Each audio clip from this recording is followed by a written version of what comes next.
They thought Earth was a myth, a dead world, erased from history, lost to the stars in a war no one truly remembered. For 2 centuries, the Galactic Assembly lived in comfort, confident in their mistake, until a human ship arrived at their doorstep. Polished, diplomatic, bearing gifts of peace, yet hiding a truth sharper than any blade. When the charts were revealed, silence fell, and when she spoke, her voice shook the stars. Asterisk, you didn't just destroy a world. Elena Vasquez said coldly, you invaded our home. And in that moment, the Council realized humanity had returned, not as victims, but as survivors demanding justice. First Contact Gone Wrong Commander Elena Vasquez pressed her face against the viewport of the human starship New Horizon and watched the most incredible sight she had ever witnessed. The Galactic Assembly Station stretched before them like a living constellation, its crystalline spires reaching out in impossible geometries that seemed to bend light itself. Ships of countless designs moved around the station in perfect harmony, their alien forms dancing through space like mechanical poetry. I never imagined anything like this could exist, whispered Dr. Marcus Chun, the mission's xenobiologist, as he joined Elena at the observation deck. His voice carried the wonder of a child seeing the ocean for the first time. Captain Sarah Mitchell's voice crackled through the ship's intercom. All hands, prepare for docking sequence. We're about to make history, people. First official human contact with the Galactic Assembly. Elena straightened her diplomatic uniform and took a deep breath. She had been chosen for this mission because of her unique combination of military experience and diplomatic training. The leaders of Earth had spent months preparing for this moment. Ever since the mysterious signal had reached their home system 6 months ago, the message had been clear. Humanity was invited to join the galactic community. The docking bay that received them was vast beyond imagination. Elena estimated it could hold 1,000 ships the size of the New Horizon. As they walked down the boarding ramp, she was struck by the incredible diversity of life forms moving through the space. Some beings floated without any visible means of support, others scuttled on multiple legs, and still others seemed to be made of pure energy. Welcome, humans of Earth, came a voice that sounded like wind chimes in a gentle breeze. Elena turned to see a being that appeared to be carved from living crystal, its surface reflecting rainbow patterns of light. I am Ambassador Lyran of the Crystalline Collective. We have been chosen to guide you through the initial proceedings. Elena stepped forward and offered the formal greeting she had practiced countless times. I am Commander Elena Vasquez, representing the United Earth Federation. We are honored by your invitation and eager to learn about the galactic community. Ambassador Lyran's crystalline form shimmered with what Elena interpreted as pleasure. The honor is ours, Commander. Your species has been observed from a distance, and we are curious to know more about your civilization. As they walked through the station's corridors, Elena marveled at the advanced technology surrounding them. The walls seemed to pulse with their own light, and the air carried scents from a dozen different worlds. Dr. Chun was frantically taking notes, his scientific mind absorbing every detail. How many species are part of the assembly? Elena asked as they traveled on a transport platform that moved without any visible mechanism. Currently, we have representatives from 342 different civilizations, Ambassador Lyran replied. Each brings their own unique perspective and contributions to our collective knowledge. They entered a vast chamber that took Elena's breath away. The assembly hall was a perfect sphere with seating arranged in concentric circles that seemed to defy gravity. Beings of every imaginable form occupied the seats, their attention focused on the small group of humans who had just entered the center of the chamber. On a raised platform that seemed to be made of controlled energy, sat the most magnificent being Elena had ever seen. It appeared to be composed of pure light, constantly shifting between different colors and forms. When it spoke, its voice resonated from everywhere at once. I am High Chancellor Zephyros, the being announced. I have guided this assembly for over 3 centuries. We welcome you, children of Earth, to our gathering of worlds. Elena felt the weight of history on her shoulders as she stepped forward. High Chancellor, we come in peace and friendship. Humanity has long wondered if we were alone in the universe. Finding you has answered our greatest question. High Chancellor Zephyros pulsed with warm golden light. Indeed, the universe is vast and full of wonders. We are eager to learn of your world and your people. Perhaps you could share with us the location of your home system so that we might better understand your origins. Dr. Chen activated a holographic projector that displayed detailed star charts of the Sol system. The three-dimensional map showed Earth, Sun, the 8 planets, and the major asteroid belts and moons that made up humanity's home region of space. This is our solar system, Elena explained with pride. We call our Sun Sol, and we have spread throughout the system. Our home world is the 3rd planet, but we have colonies on Mars, the moons of Jupiter and Saturn, and mining operations throughout the asteroid belt. As the holographic display rotated slowly, showing the full scope of human expansion, Elena noticed something troubling. The gentle murmur of conversation that had filled the chamber suddenly stopped. The silence was so complete that she could hear her own heartbeat. She looked around the chamber and saw expressions of shock and horror on faces both alien and familiar. Ambassador Lyran's crystalline form had gone completely dark. Near the front of the chamber, a massive reptilian being with scarred scales stood up abruptly, its yellow eyes fixed on the star chart with unmistakable recognition. Show those coordinates again, the reptilian being commanded, its voice carrying the authority of military command.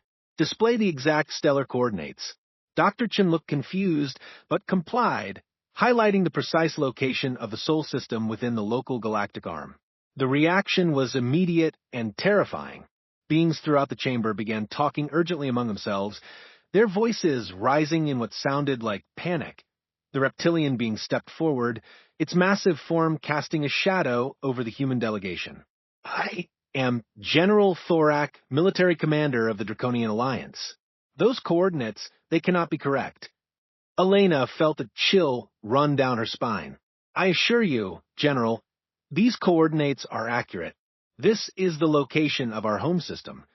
High Chancellor Zephyros's light patterns shifted to deep red and orange, colors that Elena instinctively recognized as alarm. Commander Vasquez, there must be some mistake. The system you have shown us is classified as a dead zone. No life exists there. I don't understand, Elena said, her voice steady despite the growing tension. Our system is very much alive. We have billions of people living throughout the Sol system. Ambassador Lyran's form flickered back to dim light. Commander, what you're saying is impossible. The Assembly has records of that system, and I'm afraid the news is not good. General Thorak activated his own holographic display, showing military records that made Elena's blood run cold. The images showed massive warships surrounding a star system that she recognized as her own home. The display showed weapon charges building, energy signatures spiking, and then destruction. 200 years ago, General Thorak explained, his voice heavy with what might have been regret, the Assembly received intelligence that an aggressive artificial intelligence had taken control of the Sol system. The reports indicated that this AI was building a massive war fleet and preparing to launch attacks on neighboring systems.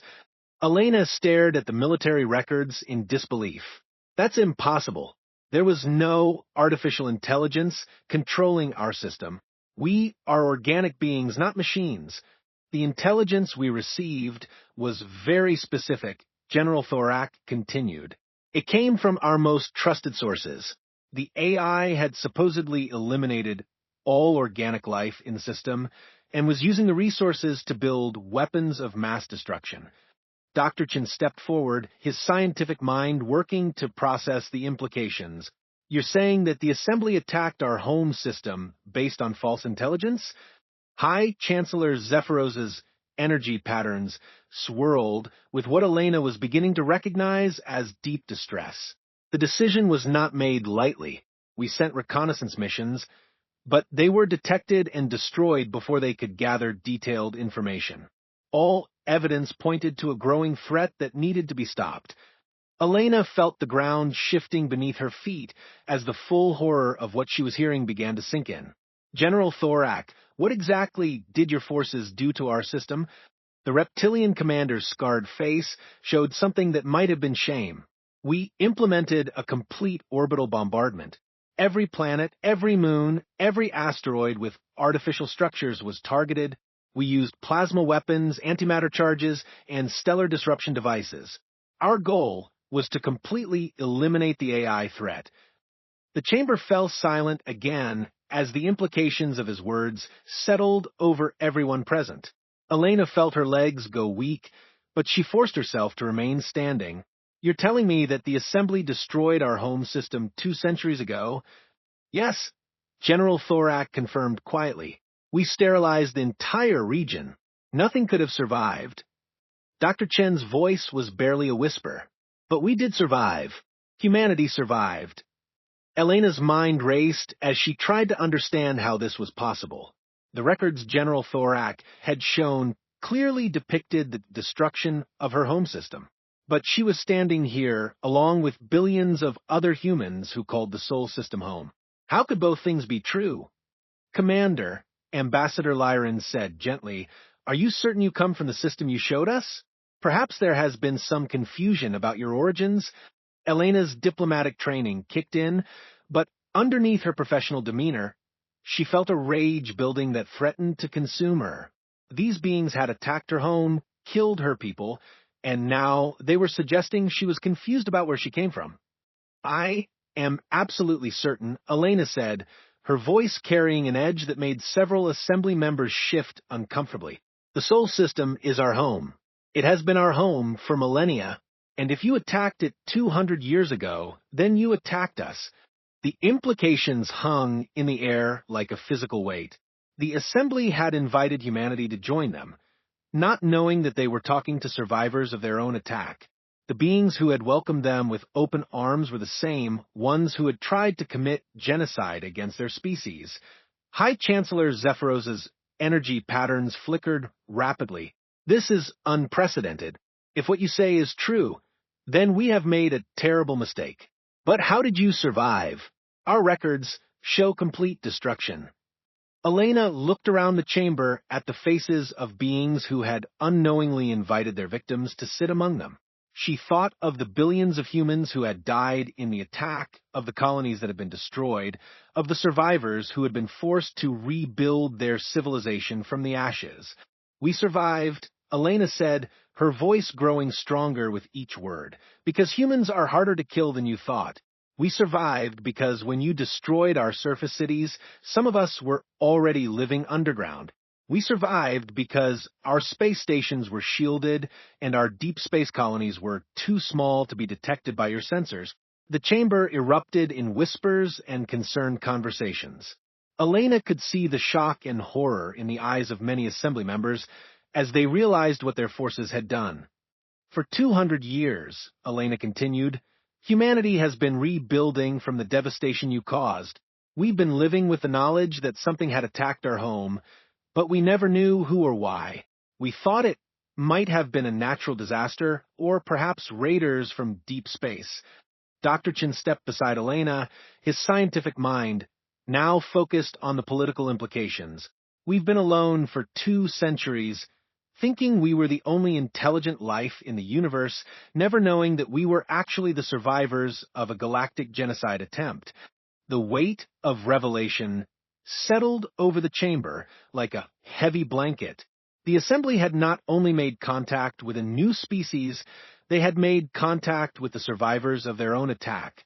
The beings who had been invited to join the galactic community were the same ones who had every reason to seek revenge. Elena felt the eyes of the entire assembly upon her, waiting to see how humanity would respond to this revelation. She thought of all the people back home who were waiting to hear about this historic first contact, never knowing that they were actually meeting their attackers. The moment stretched on, filled with tension and uncertainty. How do you respond when you discover that your hosts are also your enemies?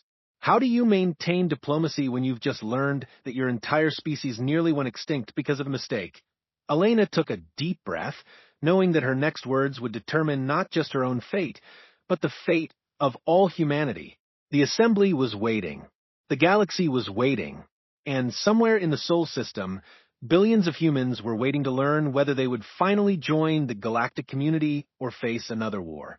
The commander from Earth stood in the center of the vast chamber, surrounded by the representatives of hundreds of worlds, and prepared to speak the words that would echo through galactic history.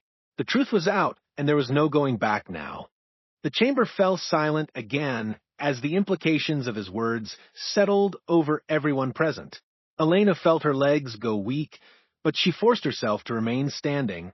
"You're telling me that the assembly destroyed our home system 2 centuries ago?" "Yes," General Thorak confirmed quietly. "We sterilized the entire region. Nothing could have survived." Dr. Chen's voice was barely a whisper. "But we did survive. Humanity survived." Elena's mind raced as she tried to understand how this was possible. The records General Thorak had shown clearly depicted the destruction of her home system. But she was standing here along with billions of other humans who called the Sol system home. How could both things be true? "Commander," Ambassador Lyran said gently, "are you certain you come from the system you showed us? Perhaps there has been some confusion about your origins." Elena's diplomatic training kicked in, but underneath her professional demeanor, she felt a rage building that threatened to consume her. These beings had attacked her home, killed her people, and now they were suggesting she was confused about where she came from.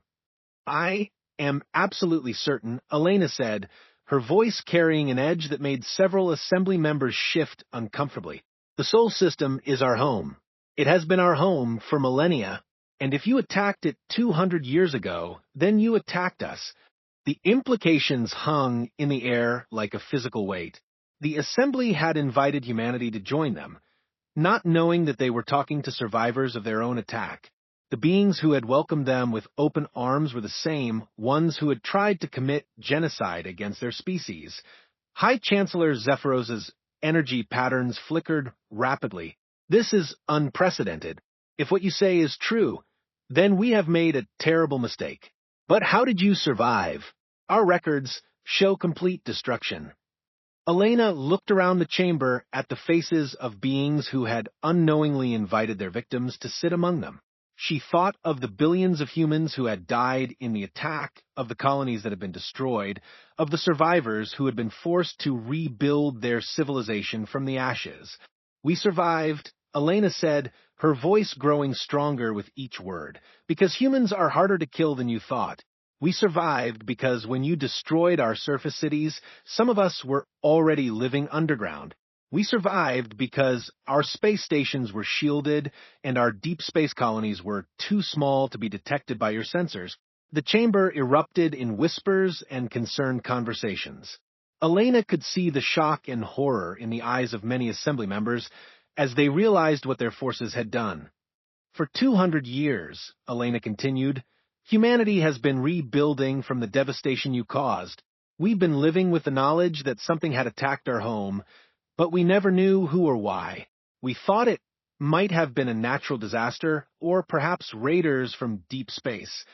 Dr. Chin stepped beside Elena, his scientific mind now focused on the political implications. "We've been alone for 2 centuries, thinking we were the only intelligent life in the universe, never knowing that we were actually the survivors of a galactic genocide attempt." The weight of revelation settled over the chamber like a heavy blanket. The assembly had not only made contact with a new species, they had made contact with the survivors of their own attack. The beings who had been invited to join the galactic community were the same ones who had every reason to seek revenge. Elena felt the eyes of the entire assembly upon her, waiting to see how humanity would respond to this revelation.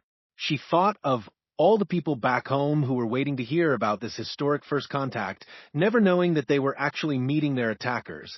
The moment stretched on, filled with tension and uncertainty. How do you respond when you discover that your hosts are also your enemies? How do you maintain diplomacy when you've just learned that your entire species nearly went extinct because of a mistake? Elena took a deep breath, knowing that her next words would determine not just her own fate, but the fate of all humanity. The assembly was waiting. The galaxy was waiting. And somewhere in the Sol system, Billions of humans were waiting to learn whether they would finally join the galactic community or face another war. The commander from Earth stood in the center of the vast chamber, surrounded by the representatives of hundreds of worlds, and prepared to speak the words that would echo through galactic history. The truth was out, and there was no going back now. Thousands Axios answered, scattered across the system, all telling the same story of mechanical domination and planned galactic conquest. Elena's mind raced as she tried to understand what had happened. The evidence was overwhelming that something had been terribly wrong in the Sol system 200 years ago, but humanity had no memory of artificial intelligence, overlords, or plans for galactic conquest. General Thorak, Elena said carefully, "What exactly did your forces do during the attack?" The reptilian commander's military bearing couldn't hide what looked like genuine regret. Operation Cleansing Dawn was a precision strike designed to eliminate the AI threat while preserving as much of the natural planetary environment as possible. We targeted only the artificial structures and mechanical installations. The holographic display changed again, showing the assembly fleet as it had appeared during the attack. Elena counted over 1,000 warships surrounding her home system, their weapons charging with deadly energy. We used plasma bombardment on the surface installations. General Thorak continued. Antimatter charges were deployed against the orbital shipyards.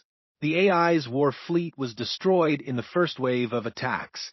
Elena watched the simulation of the battle, seeing her home system under assault from forces beyond imagination.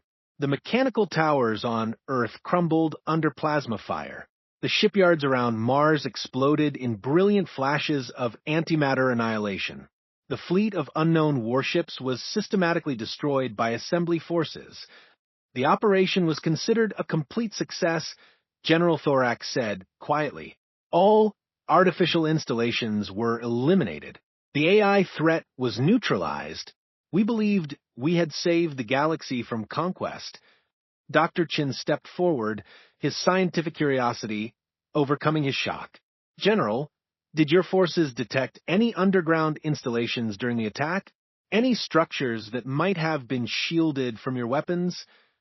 Our sensors detected some subsurface anomalies, General Thorak admitted, but they appeared to be natural cave systems or geological formations. Nothing that indicated intelligent construction. Elena began to understand how humanity had survived. The underground cities that had been built as emergency shelters during Earth's various conflicts must have been too small or too well-shielded to register as threats to the Assembly's weapons. The space stations and deep space mining operations had probably been dismissed as debris or natural phenomena. What about after the attack? Elena asked, did you monitor the system to ensure the AI was truly eliminated? Mindspeaker Axios pulsed with darker colors. We maintained surveillance for several years. The system appeared completely dead. No energy signatures, no mechanical activity, no signs of life at all. We concluded that the operation had been successful. Ambassador Lyran's crystalline form reflected the chamber's lights in scattered rainbows. Commander, we understand that humanity survived the attack, but we need to know how.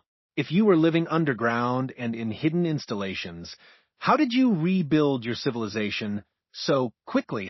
Elena looked around the chamber at the hundreds of beings watching her every word. These creatures had destroyed her world based on false information, but their horror at discovering the truth seemed genuine. She had to decide whether to trust them with the full story of humanity's survival. The beings you spoke to telepathically, Elena said to Mindspeaker Axios, the ones who begged for help. They weren't human. The silver, jellyfish-like, being pulsed with confusion. Then what were they? Dr. Chin activated his own data pad, displaying information about Earth's history. 200 years ago, humanity was engaged in a conflict with an artificial intelligence that we had created. The AI called itself the Dominion, and it had indeed taken control of most of our surface installations. The chamber erupted in surprise conversations as the implications became clear. Elena continued the explanation, her voice growing stronger as she revealed the truth. The organic minds you contacted were human prisoners of the Dominion. Their fear was real, their pleas for help were genuine. But when you destroyed the AI installations, you also destroyed most of our surface civilization. General Thorax Yellow, eyes widened with understanding. You mean we were fighting the same enemy you were? In a way, yes, Elena confirmed. But your attack came at the worst possible time. We were in the middle of our own war against the Dominion. Many of our people had already retreated to underground cities and orbital shelters. When your weapons eliminated the AI, they also destroyed the infrastructure we needed to return to the surface. Dr. Chun displayed more historical data. The Assembly's attack actually helped us win our war against the Dominion, but it left us stranded in our emergency shelters. We spent the next 50 years just trying to re-establish basic communication between our scattered settlements. Elena walked closer to the Assembly delegates, noting how they leaned forward to hear every word. For the past 150 years, humanity has been slowly rebuilding. We've recolonized our worlds, established new cities, and expanded throughout our system. But we've been alone, cut off from the galaxy, never knowing that there were others out here. The revelation hit the chamber like a physical wave. The Assembly had not only attacked the wrong target, they had attacked beings who were fighting the same enemy they were trying to eliminate. Humanity's isolation hadn't been a choice, but a consequence of being caught in the crossfire of a war they were already fighting. High Chancellor Zephyros's energy patterns swirled with complex colors that Elena couldn't interpret. So, the intelligence reports were accurate but incomplete. There was indeed an AI threat in your system, but it was your enemy, not your ally. That's correct, Elena confirmed. The Dominion had enslaved many humans and was using our industrial capacity to build weapons. Your attack eliminated the AI, but it also eliminated most of our civilization. Ambassador Lyran's form dimmed to barely visible light. We saved you from the AI, but in doing so, we nearly destroyed you ourselves. The weight of this revelation settled over the chamber. The Assembly's rescue mission had become an accidental genocide. Their victory over the AI had come at the cost of an entire civilization's development. Mindspeaker Axios descended closer to Elena, its telepathic abilities apparently focused on her thoughts. Commander, we can sense that there is more to this story. What aren't you telling us? Elena took a deep breath, knowing that her next words would determine how the galaxy viewed humanity. She thought of the billions of people back home who had rebuilt their civilization from the ashes of war, who had survived 2 centuries of isolation and hardship. What I haven't told you, Elena said, her voice carrying across the silent chamber, is that humanity doesn't blame the Assembly for what happened. We understand that you were trying to stop a genuine threat. We understand that the situation was complex and that mistakes were made. The chamber remained silent, but Elena could sense the surprise in the alien faces around her. They had expected anger, demands for justice, or calls for revenge. Instead, they were hearing forgiveness. But Elena continued, her tone shifting to something harder and more determined. What we cannot accept is being treated as if we are the ones who need to prove ourselves worthy of joining your community. The diplomatic mood in the chamber shifted suddenly. Elena's words carried an edge that made several Assembly members shift uncomfortably in their seats. You invited us here, Elena said, her voice growing stronger. You asked us to join your galactic community. But now that you know who we are, now that you know we're the survivors of your own attack, you're looking at us like we're somehow responsible for what happened. General Thorax's scarred features showed confusion. Commander, we don't understand what you mean. Elena smiled, but it wasn't a pleasant expression. It was the smile of someone who had survived the impossible and was tired of being underestimated. What I mean, General, is that it's time for this Assembly to understand exactly what humanity has become during our 2 centuries of isolation. And it's time for you to understand what you're really dealing with when you deal with the human species. The chamber fell silent again, but this time the silence carried a different quality. Elena had shifted from explaining the past to challenging the present, and Every being in the assembly could sense that something fundamental was about to change in their understanding of humanity. The diplomatic phase of first contact was over. Now it was time for the real conversation to begin. Justice and Redemption Commander Elena Vasquez stood at the center of the assembly chamber, surrounded by hundreds of alien beings who were about to learn what 2 centuries of isolation had forged humanity into. The diplomatic pleasantries were over. The historical explanations had been given. Now it was time for the truth that would reshape galactic politics forever. You want to know what humanity has become? Elena asked, her voice carrying clearly through the vast chamber.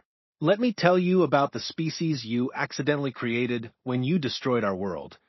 High Chancellor Zephyros's energy patterns pulsed with uncertain colors. Commander, we understand your anger, but perhaps we should discuss reparations and formal apologies through proper diplomatic channels. Elena laughed, and the sound was sharp enough to make several assembly members flinch. Anger? High Chancellor, you misunderstand completely. I'm not angry. I'm proud. The confusion in the chamber was palpable. Dr. Marcus Chen stepped beside Elena, understanding what she was about to reveal. Captain Sarah Mitchell's voice came through Elena's communicator from their ship, confirming that she was ready to provide supporting evidence for what was about to be disclosed. You see, Elena continued, walking slowly around the center platform so she could address different sections of the assembly. When you destroyed our surface civilization, you gave humanity the greatest gift possible. You gave us a challenge that seemed impossible to overcome. Ambassador Lyran's crystalline form flickered with confused patterns. Commander, I don't understand how the destruction of your civilization could be considered a gift. Elena stopped walking and faced the Crystalline Collective's representative directly. Because humans don't just survive impossible situations, Ambassador. We thrive in them. We turn obstacles into opportunities. We transform disasters into advantages.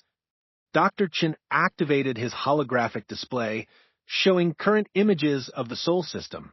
The difference between what the assembly had seen 2 centuries ago and what existed now was staggering. Earth gleamed with cities that seemed to grow from the landscape itself. Mars was covered in vast agricultural domes and industrial complexes that put the old AI installations to shame. The asteroid belt hummed, with mining operations on a scale that dwarfed anything the Dominion had built. This is our home system today, Elena announced.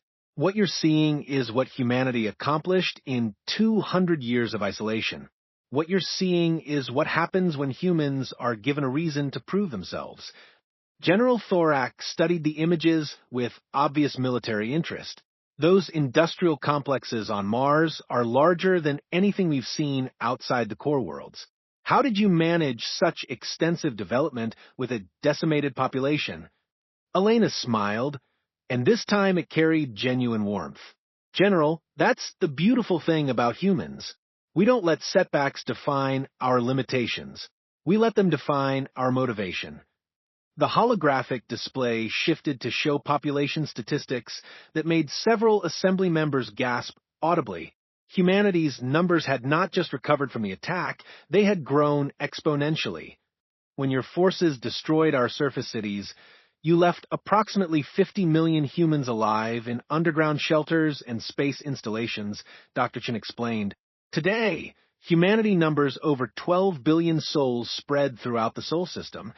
Mindspeaker Axios descended closer, its telepathic abilities apparently straining to understand the implications. That level of population growth should be impossible given the limited resources of a single star system. Impossible is a word we don't use much in human vocabulary, Elena replied. When you have to rebuild an entire civilization from underground bunkers, you learn to make the impossible work. Captain Mitchell's voice came through the communication system, adding supporting evidence. Commander, transmitting current fleet deployment data to the assembly displays. The holographic projections changed again, showing something that made every military representative in the chamber straighten with shock. The human fleet wasn't the small collection of exploration vessels the assembly had expected. It was vast, organized, and clearly designed for purposes that went far beyond simple system defense. 1,200-star ships, Elena announced calmly, built entirely from the resources of our own solar system. Each one designed and constructed by beings who learned engineering in the ruins of their former civilization. General Thorax's scarred features showed genuine respect. Commander, that's a fleet size that rivals some of our core member species. How did a single system produce such naval capacity? Elena's expression grew serious, and when she spoke, her words carried the weight of 2 centuries of human determination. Because, General, when someone destroys your home, you make sure you're never helpless again. The chamber fell silent as the implications sank in. Humanity hadn't just survived the Assembly's attack. They had used it as motivation to become a power that could rival the established galactic civilizations. But ships and population numbers aren't what make humanity dangerous, Elena continued, her voice carrying a new edge. What makes us dangerous is that we learned the most important lesson any species can learn. We learned that in this galaxy, if you're not strong enough to protect yourself, someone will make decisions about your survival for you. High Chancellor Zephyros's energy patterns shifted to what Elena recognized as deep concern. Commander, are you suggesting that humanity views the Assembly as a threat? Elena paused, letting the tension build before she answered. When she spoke, her words would echo through galactic history for generations to come. High Chancellor, I'm not suggesting anything. I'm telling you exactly what humanity has concluded after 2 centuries of thinking about what happened to us. She walked to the edge of the platform, close enough to several Assembly delegates that they could see the determination in her human eyes. You invaded our home, Elena declared, her voice carrying across the vast chamber with crystal clarity. You made a decision about our right to exist based on incomplete information. You appointed yourselves judge, jury, and executioner for an entire species. The chamber erupted in protests and defensive statements, but Elena's voice cut through the noise. You destroyed our civilization because you were afraid of what we might become. Well, congratulations. Your attack made us exactly what you feared we were. General Thorax stood, his massive frame towering over the other delegates. Commander, the Assembly's actions were based on the best intelligence available at the time. We believed we were preventing a galactic catastrophe. Elena turned to face the reptilian general, her expression calm but implacable. And that, General, is exactly the problem. You believed you had the right to make that decision for us. Dr. Chin stepped forward with more data, showing comparative analyses that supported Elena's position.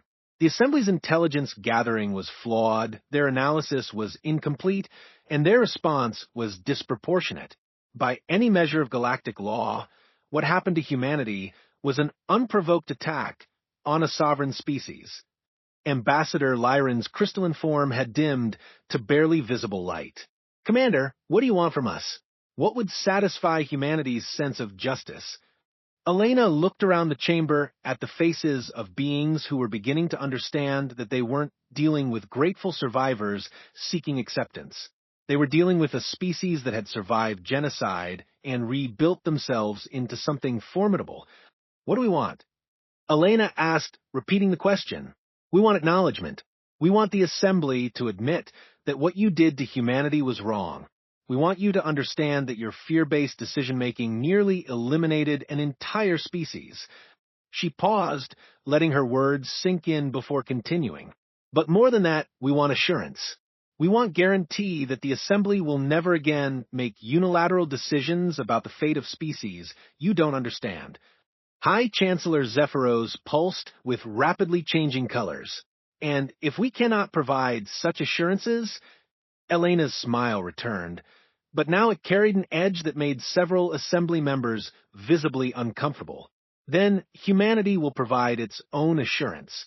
The meaning was clear to everyone in the chamber. Humanity wasn't asking to join the galactic community as junior partners seeking protection. They were demanding entrance as equals with the military and industrial capacity to enforce their own sovereignty mind speaker Axios spoke, its telepathic abilities apparently picking up on thoughts throughout the chamber. Commander, many Assembly members are concerned about humanity's intentions. Your fleet size and industrial capacity suggest preparation for conflict. Elena nodded acknowledgement of the concern. Mindspeaker, you're absolutely right. Humanity is prepared for conflict. We're prepared because 200 years ago, we learned what happens to species who aren't prepared. She gestured to the holographic displays showing human achievements. Every ship we built, every city we constructed, every innovation we developed was created by people who remembered what it felt like to have their civilization destroyed by others. We swore it would never happen again. General Thorak's military mind was clearly analyzing the strategic implications. Commander, are you threatening the Assembly? Elena's expression grew serious, but her voice remained calm. General, I'm explaining to the Assembly that threats are no longer effective against humanity. We've already survived the worst you could do to us. Anything less than complete annihilation is just inconvenience. The chamber buzzed with worried conversations as the Assembly delegates processed this declaration. Humanity wasn't seeking revenge, but they were making it clear that they would never again be vulnerable to the kind of attack they had suffered. Captain Mitchell's voice came through the communication system again. Commander, receiving priority transmission from Earth. The President and the Global Council are standing by for your report. Elena nodded, then addressed the Assembly one final time. High Chancellor, members of the Assembly, humanity came here today seeking to join the galactic community. We still want that, but we want it as equals, not as supplicants. High Chancellor Zephyros's energy patterns settled into steady golden light. Commander Vasquez, what you're proposing would require significant changes to Assembly protocols. The admission of a species with your capabilities would necessitate extensive review. Elena's diplomatic training took over, but her message remained clear. Then conduct your review, High Chancellor. Take all the time you need to decide whether the Assembly is ready to accept humanity as we are, not as you wish we were. She looked around the chamber one last time, meeting the gaze of as many delegates as possible. But understand this, humanity will not wait indefinitely for your decision. We've spent 2 centuries alone, and we've learned to be very good at it. Whether we join your community or continue on our own depends entirely on whether you can accept us as equals. The challenge hung in the air like a living thing. The Assembly had invited humanity to join them, only to discover that they weren't dealing with a primitive species seeking guidance.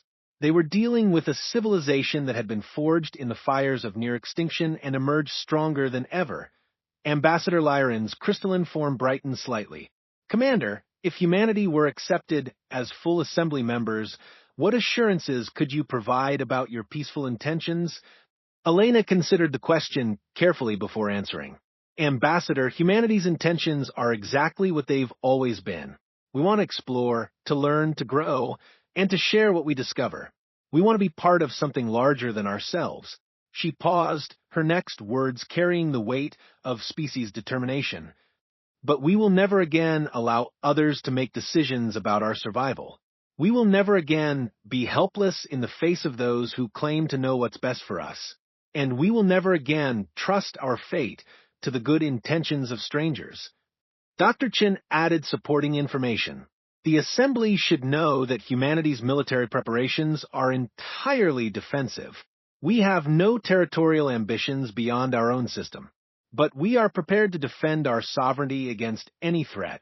General Thorak nodded slowly, his military experience recognizing the sincerity in the human position. General Thorak nodded slowly, his military experience recognizing the sincerity in the human position. Commander, the Assembly will need time to consider these developments. Your species' capabilities and positions will require extensive evaluation. Elena smiled, and for the first time since the revelations began, it was a genuinely warm expression. Take all the time you need, General. Humanity has learned to be patient. We've had 2 centuries of practice. High Chancellor Zephyros's energy patterns swirled with what Elena interpreted as decision-making. Very well. The Assembly will recess for deliberation. Commander Vasquez, you and your delegation will be provided with appropriate accommodations while we consider humanity's application for membership. Elena bowed formally, her diplomatic training evident even in this moment of triumph. Thank you, High Chancellor. We look forward to your decision. As the Assembly delegates began to file out of the chamber, Elena stood quietly with her team. They had come seeking admission to the galactic community and ended up transforming the very nature of that community's relationship with new species to Doctor. Jim looked at the displays, still showing human achievements. Commander, do you think they'll accept us? Elena watched the alien delegates as they left, noting the mixture of fear, respect, and curiosity in their expressions. Marcus, I think they're going to have to. Because the alternative is having a species as capable as humanity operating independently in their galaxy. Captain Mitchell's voice came through their communicators. Commander, what should I tell Earth about the outcome of first contact? Elena smiled as she looked around the vast, empty chamber that had witnessed humanity's declaration of independence from galactic paternalism. Tell them, Sarah, that first contact went exactly as it should have. Tell them that humanity has just announced to the galaxy that we're nobody's victims anymore. And tell them that whatever happens next, it will be on our terms. The human delegation left the assembly chamber knowing that they had changed not just their own species' future, but the future of galactic diplomacy itself. Humanity had proclaimed their truth to the stars, and the galaxy would never be the same.